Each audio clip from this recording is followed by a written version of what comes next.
नमस्कार दोस्तों, मैं आपका दोस्त चंद्रशेखर एडवोकेट। आज का टॉपिक है जनसंख्या नियंत्रण।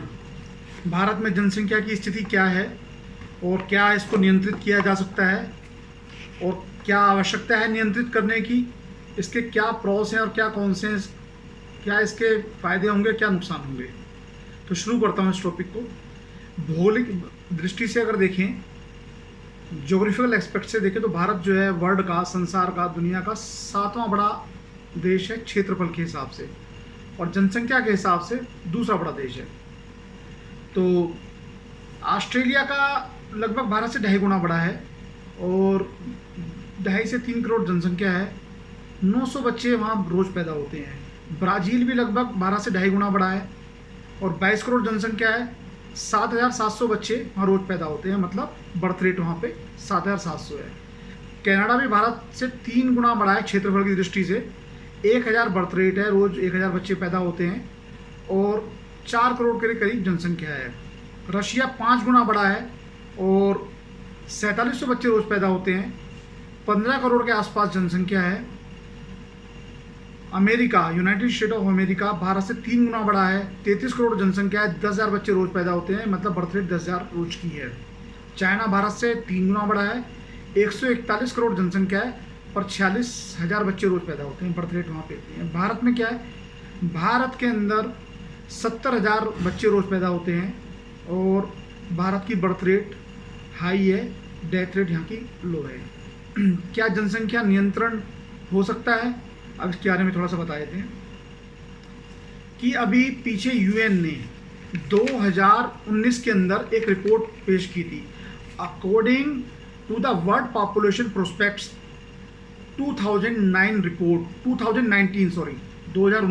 की report by the UN, the population of India is set to overtake China in a decade. मतलब 1 दशक के अंदर चाइना को ऑफिशियली भारत पीछे छोड़ देगा जनसंख्या के मामले में 2029 तक।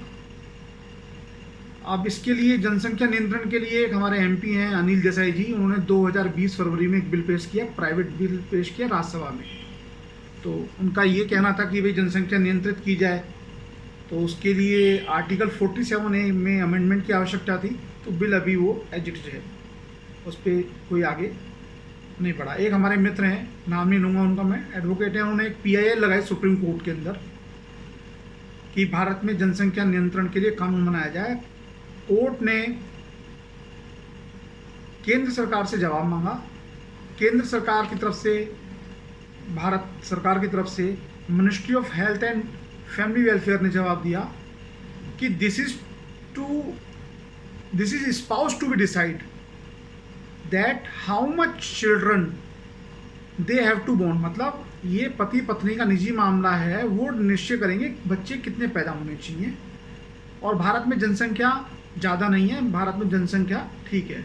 ये भारत सरकार का जवाब था, पिटीशन में कुछ नहीं हुआ। अब आते हैं मुद्दे की बात पे। क्या जनसंख्या नियंत्रित होनी चाहिए? बिल्कुल होनी चाहिए। क्या फ़ायदा होगा? सभी को अच्छा स्वास्थ्य सुविधाएँ अच्छी मिलेंगी, हेल्थ स्ट्रक्चर अच्छा रहेगा, सभी को स्वास्थ्य संबंधी जो अभी है तो वह मस्ती है, जगह नहीं मिलती। अगर जनसंख्या नियंत्रित होगी और हेल्थ सेक्टर बड़ा होगा तो स्वास्थ्य सुविधाओं के लिए मारामारी नहीं होगी। सभी को एजुकेशन होगी, लिटरेट समाज होगा, शिक्षित समाज होगा, संपन्न भारत होगा, संपन्न देश होगा, स्वच्छ देश होगा, स्वावलंबी होगा, आत्मनिर्भर होगा, विकसित होगा। तो इसे कैसे कर सकते हैं? इसको करने के लिए हमारा भारत देश जो है धर्मनिरपेक्ष देश है। यहाँ पे सभी धर्मों को मानने वाले लोग रहते हैं।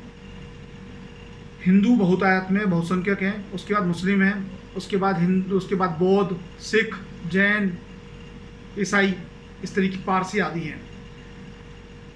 अब कुछ लोगों का मत है, आप लोग में से बहुत लोगों का मत है कि अगर भाई जनसंख्या नियंत्रण बिल आता है तो सब पे लागू होगा, और जो इसको नहीं मानेगा, कानून को नहीं मानेगा, इस कानून को, उसके ऊपर हम पेनल्टी लगाएंगे। क्या पेनल्टी बताते हैं लोग बाग?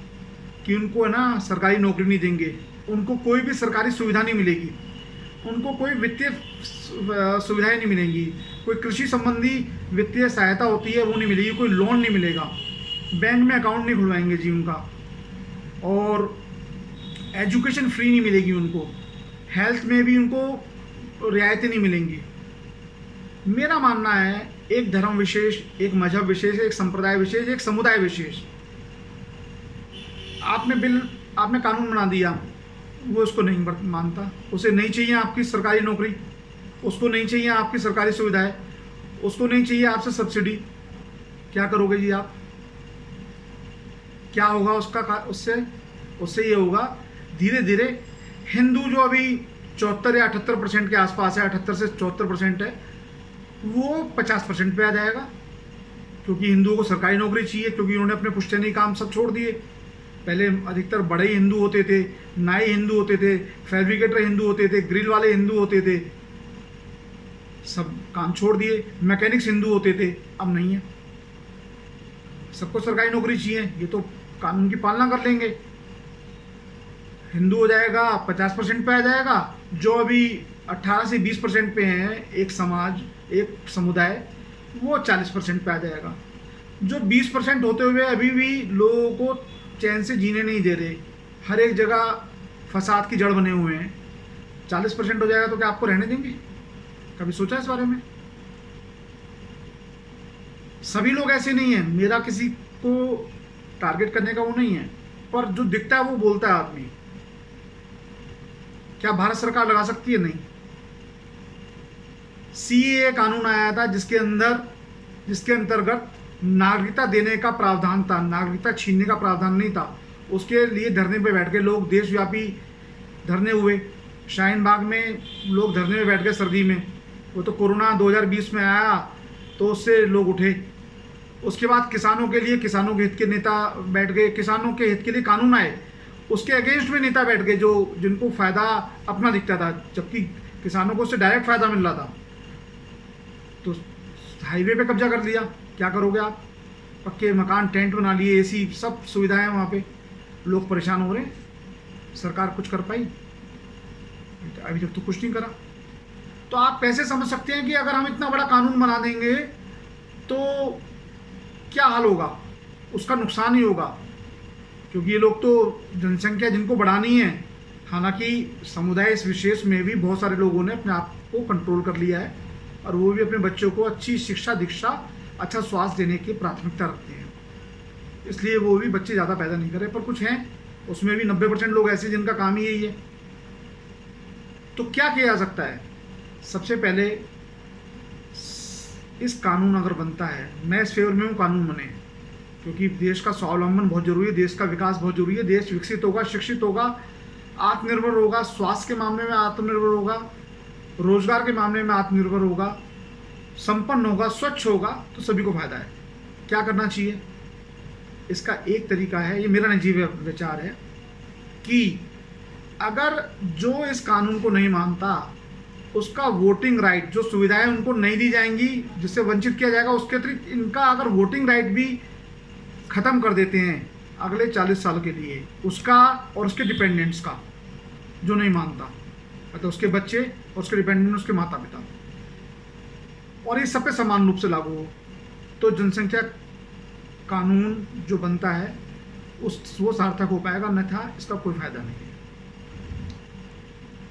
आप अपनी राय इस वीडियो के बारे में ज़रूर दीजिएगा। मैंने अपनी तरफ से कोशिश की है कि इसके सभी पहलुओं को आपको समझाऊं, और आशा करता हूं आपको ये वीडियो पसंद आएगी।